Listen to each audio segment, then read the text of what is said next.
नमस्कार। ग्रहों की गोचरीय स्थिति पर रेगुलर वीडियो पाने के लिए साप्ताहिक राशिफल, मासिक राशिफल, त्रैमासिक राशिफल और ग्रहों के बाकी गोचर पर भी रेगुलर अपडेट्स पाने के लिए, जिसके हिसाब से आप अपने जीवन में थोड़ी गाइडेंस प्राप्त कर सकें, इसके लिए मेरे चैनल को अवश्य सब्सक्राइब करें।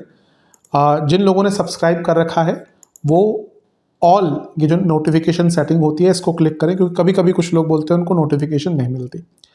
आशा करता हूँ चैनल को सब्सक्राइब करेंगे और रेगुलर वीडियोस अवश्य आप देखेंगे। नमस्कार। ओम गणेशाय नमः। ओम नमः शिवाय। मैं निखिल ज्योतिष आचार्य आप सभी का मेरे चैनल पर पुनः स्वागत करता हूँ। आशा करता हूँ कि आप सभी स्वस्थ होंगे। महादेव की कृपा आप सभी पर सदैव बनी रहे। ये वीडियो वृश्चिक यानी कि स्कॉर्पियो के लिए बहुत विशेष है, क्योंकि यह वीडियो है सूर्य देवता के राशि परिवर्तन के बारे में। सूर्य महाराज राशि बदल रहे हैं। कब बदल रहे हैं? 14 अप्रैल 2026 को, और 15 मई 2026 तक वो आपके छठे घर में रहेंगे, यानी कि मेष में।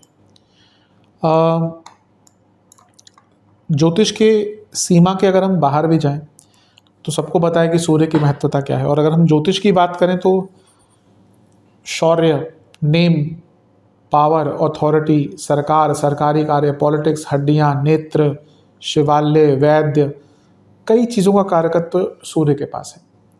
तो उनकी प्रधानता तो बहुत है। उनको ग्रहों में राजा की उपाधि दी गई है।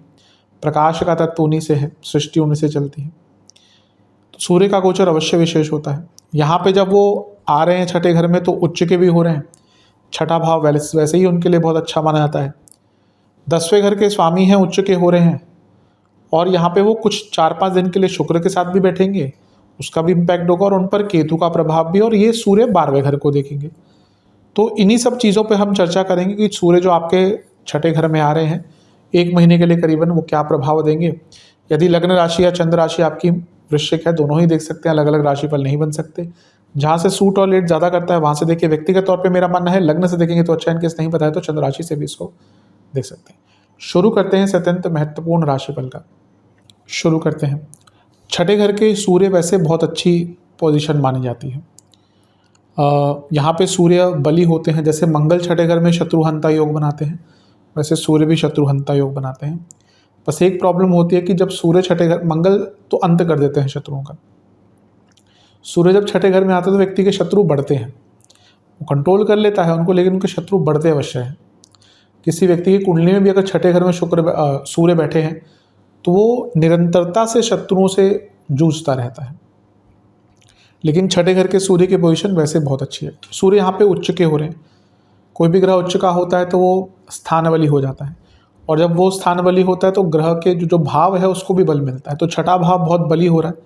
छठा भाव मैं कई बार बताता हूँ सेल्फ राज गिविंग योग वाला भाव होता है। ये भाव 10वें से नवम यानी कि कर्म से भाग्य और भाग्य से कर्म का भाव होता है।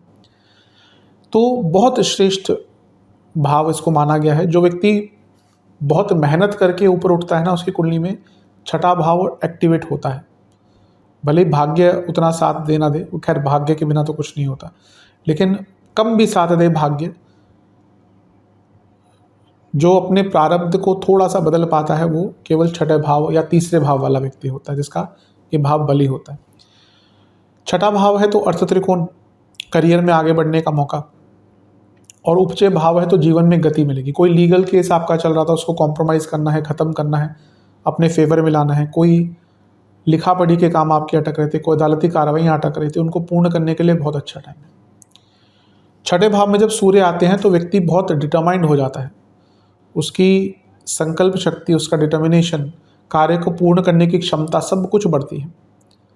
यहाँ पे वो शुक्र के साथ हैं जो विपरीत राजयोग बना रहे हैं। भले ही शुक्र 4-5 दिन के लिए हैं, लेकिन ये जाते जाते शुक्र और दशमेश के साथ बैठकर जो उच्च के हैं सूर्य, ये आपका कोई बहुत रुका हुआ पेंडिंग कार्य पूर्ण करा सकते हैं। कोई रुकी हुई पेमेंट है, कार्य क्षेत्र में आपके काम रुक रहे थे, कोई लोन नहीं मिल रहा था आपको, लोन की कोई प्रॉब्लम चल रही थी, कोई फंडिंग नहीं मिल रही थी आपको बिजनेस में, उन सब में जाते जाते ये शुक्र का विपरीत राजयोग आपको लाभ देकर जा सकता है।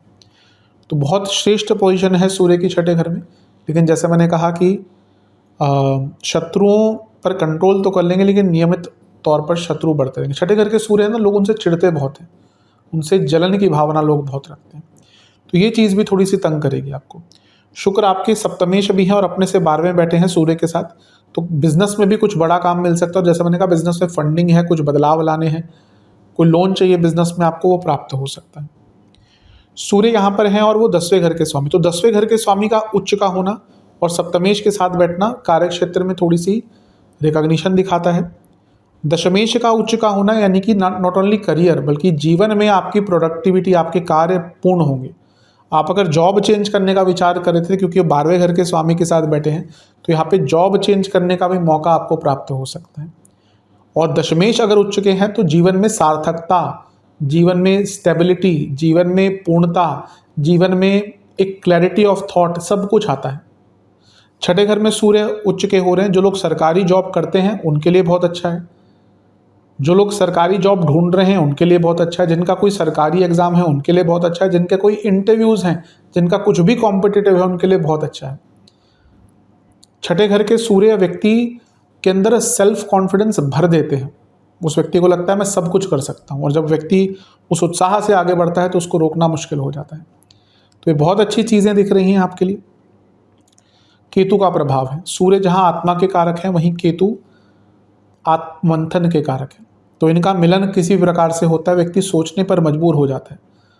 अब यहाँ पे ये अर्थ त्रिकोण में हो रहा है, तो आप ना अपने करियर को लेकर सोचने पर मजबूर हो जाएंगे। कुछ ना कुछ आपको दिखेगा, कमियां दिखेंगी, अपॉर्चुनिटीज़ दिखेंगी, इम्प्रोवाइजेशन करने का मौका दिखेगा। आपको ये लगेगा कि हाँ भैया मैं और इम्प्रूव कर सकता हूँ। या फिर अगर आप बहुत टाइम से इम्प्रूव करना चाह रहे थे और नहीं कर पा रहे थे, तो आपको अपनी गलतियाँ समझ आएंगी, और ये सार्थकता, प्रैक्टिकलिटी भी बढ़ाएगा। तो करियर में और जीवन में प्रैक्टिकलिटी बढ़ाने के लिए, करियर में आगे बढ़ने के लिए जो केतु का प्रभाव है सूर्य पर, ये बहुत अच्छा है।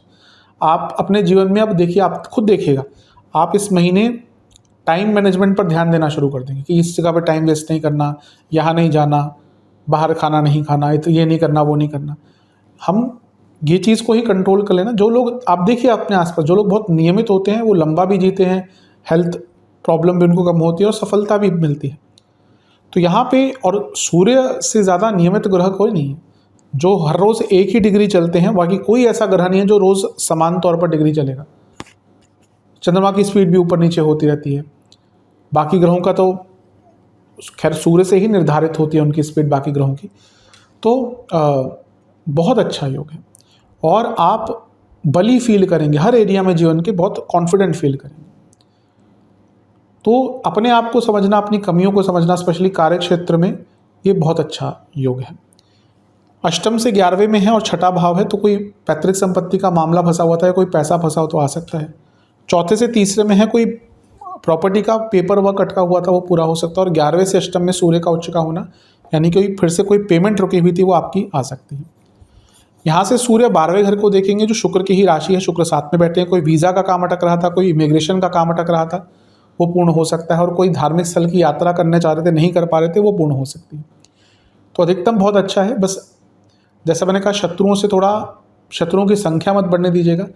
छठे घर के सूर्य पेट के रोग बहुत देते हैं, छठे घर के सूर्य शूल रोग देते हैं, और छठे घर के सूर्य इंजरीज भी दे सकते हैं। ऐसा कहा जाता है कि उसको अस्त्र से, शस्त्र से आघात प्राप्त हो सकता है, तो थोड़ा केयरफुल रहिए।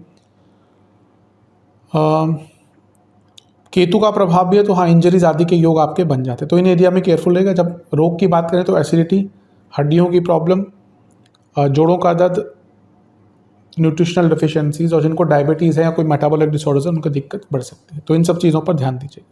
उपाय के स्वरूप में एक पात्र में जल लेकर गंगा जल, गुलाब जल मिलाकर सूर्य देवता को अर्घ्य दें। ओम अरुणाय नमः मंत्र का 108 बार जाप करें। महादेव का गंगा जल से अभिषेक कर चंदन या अष्टगंध से तिलक कर विलेपन कर सफ़ेद रंग के पुष्प अर्पण करें। खीर का भोग लगाएं और मंदिर में गेहूं के आटे का दान करें। आशा करता हूँ वीडियो काम आएगी। चैनल पर नहीं सब्सक्राइब कीजिए, वीडियो को लाइक कीजिए। मिलता हूँ अगली वीडियो में, तब तक के लिए ओम नमः शिवाय।